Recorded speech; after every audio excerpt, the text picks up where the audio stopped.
கர்த்தருடைய பரிசுத்த நாமத்துக்கு மேம்புண்டாவதாக. வெளிச்சத்தின் பாதைக்கு உங்கள் அன்புடன் அழைக்கனால கூட பூமியின் எல்லை எங்கும் உள்ளவர்களை என்ன நோக்கி பாருங்கள், அப்போது ரட்சிக்கப்படுவீர்கள். பூமியின் எல்லை எங்கும் உள்ளவர்களை என்ன நோக்கி பாருங்கள், அப்போது ரட்சிக்கப்படுவீர்கள். என்ன பிரதர், திரும்ப திரும்ப இதே வசனத்தை சொல்கிறீங்களே, ஓட்ட டேப் ரிகார்டு மாதிரி திரும்ப திரும்ப சொல்கிறீங்களே அப்படி என்று நீங்கள் யோசிக்கலாம் பிரியமானவர்கள. இல்லை, இப்படி திரும்ப திரும்ப ஒரு பிரசங்கியார் இதே வாக்கியத்தை, இதே வசனத்தை மறுபடியும் மறுபடியும் சொல்லிக்கொண்டே இருந்தார். ஏனென்றால் வேறு என்ன சொல்வது என்றே அவருக்கு தெரியவில்லை. ஆனால் எளிமையான பிரசங்கியார், தேவனை சார்ந்து ஜீவிக்கிற பிரசங்கியார், கர்த்தருக்காக எப்படியாவது ஆத்துமாவை ஆதாயப்படுத்த வேண்டும் அப்படி என்ற வாஞ்சை நோக்கத்தோடு இதே வாக்கியத்தை, வசனத்தை திரும்ப திரும்ப பிரசங்கிக்கிறார். அப்போ அந்த ஆலயத்தில் அப்படி மூலையில் ஓரத்தில் 15 வயசு ஒரு வாலிபன் வந்து நின்று கொண்டிருக்கிறாரு. இப்போ இவர் திரும்ப திரும்ப இந்த வசனத்தை பேசி கொண்டிருக்கிறாரு. அங்கே மொத்தமாக அந்த ஆராதனையில் கூடியிருந்தவங்க எண்ணிக்கையும் பார்த்தா 15 தான். காரணம் என்னன்னு சொன்னால், பிரியமானவர்களே, அந்த ஆலயத்தில் வந்து பிரசங்கிக்க வேண்டிய போதகர் அன்று அந்த ஆலயத்திற்கு வந்து பிரசங்கிக்க முடியாத ஒரு சூழ்நிலை. ஏன்னா பனிப்புயல் ரொம்ப அதிகமாக இருந்த ஒரு காலம் அது. அப்போ போதகர் ஆப்சண்ட் ஆகிட்டார். ஆனால் மக்கள் வந்து கூடியிருக்கிறாங்க, கொஞ்சம் பேர் தான். கண்டிப்பாக ஆராதனையும் செய்தியும் அங்கு மக்களோடு பகிர்ந்து கொள்ள வேண்டும் தேவனுடைய நாளில். இப்போ தான் பாருங்களேன், 15 வயசு அந்த வாலிபன் சொன்ன பார்த்தீங்களா, அவர் இந்த உறைந்த பனி புயல் அதிகமாக இருக்கிற காரணத்தினால அவருக்கு பக்கத்தில் இருக்கிற ஆலயத்திற்கு, அதாவது போயிட்டு வருவோமே, நம்ம வழக்கமாக போகிற ஆலயத்திற்கு நம்மளால் போக முடியாதாச்சே அப்படின்னு சொல்லி அருகில் இருந்த ஒரு சிறிய ஆலயத்திற்கு அந்த பனி புயல் காரணமாகத்தான் அவர் உள்ளே வந்தார், அந்த 15 வயசு வாலிபன். இப்போ 15 வயசு வாலிபன் அந்த உள்ளே வந்தவர், இவர் திரும்ப திரும்ப இந்த வசனத்தையே பிரசங்கித்து கொண்டிருக்கிறார். ஏன்னா போதகர் அன்றைக்கி ஆப்சண்ட்டு. இவர் பேசுகிறார், எளிமையான மனிதர், இவருக்கு பிரசங்கம் பண்ணி பழக்கம் இல்லை.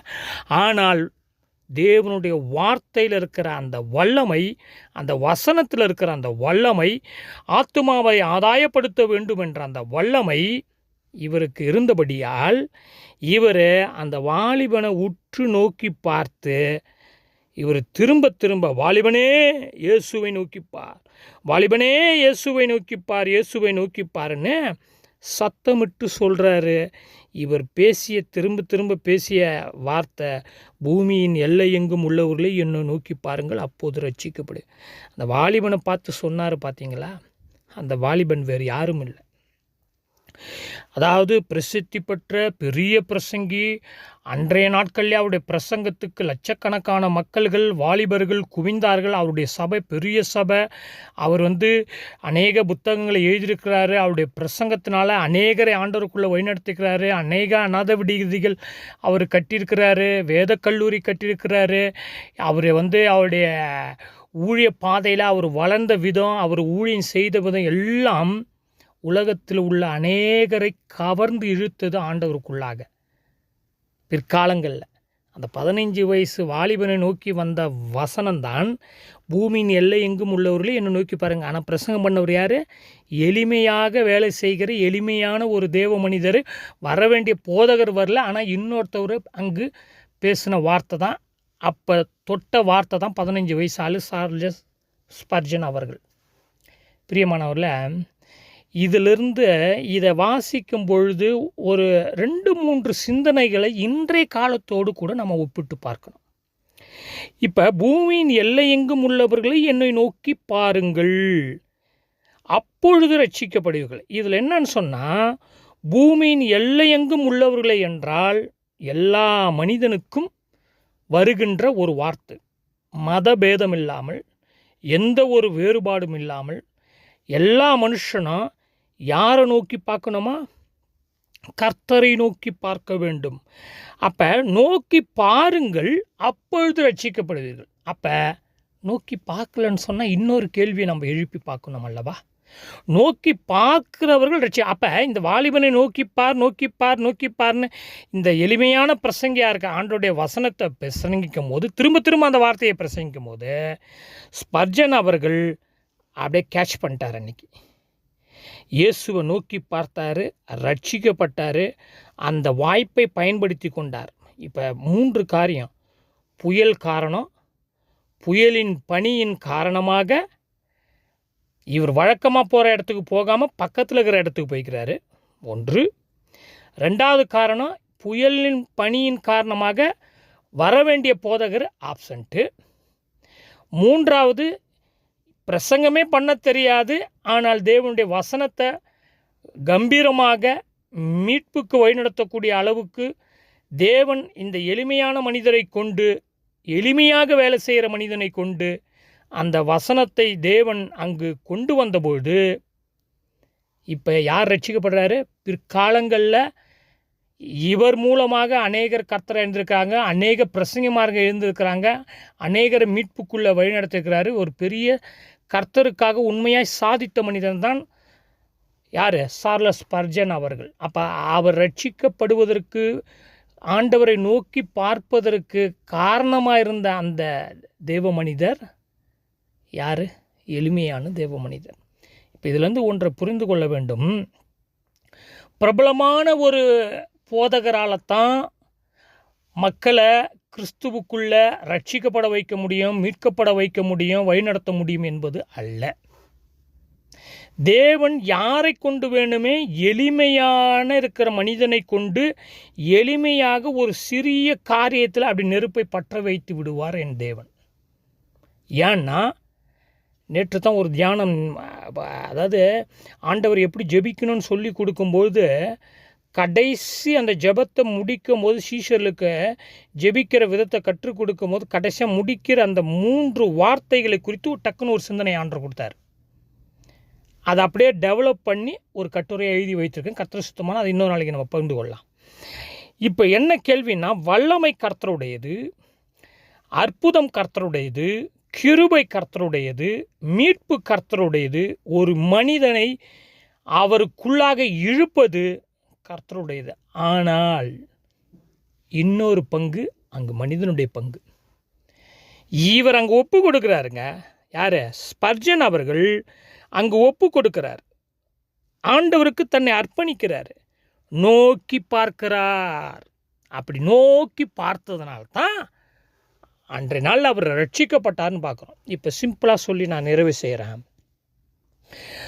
ஏசாயா புஸ்தகத்தில் தான் இந்த வசனம் வருகிறது. பூமியின் எல்லை எங்கும் உள்ளவர்களே என்னை நோக்கி பாருங்கள், அப்போது ரட்சிக்கப்படுவீர்கள்.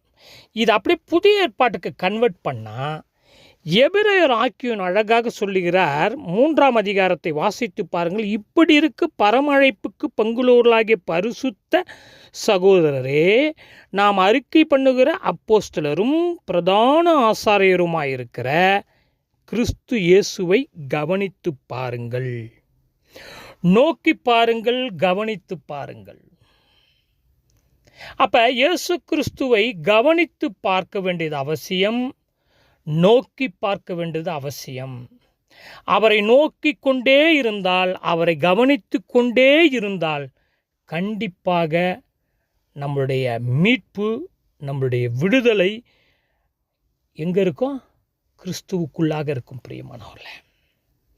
எனவே நீங்களும் நானும் செய்ய வேண்டிய ஒரு காரியம், அவரை கவனித்து பார்க்க வேண்டும், அவரை நோக்கி பார்க்க வேண்டும். அப்பொழுதுதான் காரியம் சாத்தியமாகிறது.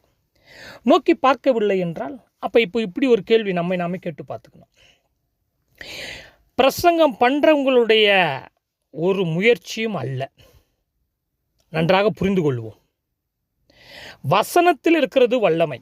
பாருங்கள், திரும்ப அந்த பிரசங்கிக்க தெரியாதவர் திரும்ப அதே வார்த்தையும் சொல்கிறார். 5 வயசு வாலிபன் ஸ்பர்ஜன் அங்கே நின்று அதை கேட்டு அவர் ரட்சிக்கப்பட்டாருன்னா அப்போ எங்கே இருக்கிறது மேட்ருன்னு சொன்னால், இப்போ நான் உங்கள்கிட்ட இவ்வளோ நேரம் பேசினுக்கிறேன்னு என்னிடம் இருக்கிறதா மேட்ரு இல்லைன்னு? என்னிடம் இல்லை, தேவனுடைய வசனத்தில், தேவனுடைய வார்த்தையில் இருக்கிறது பிரியமானவள.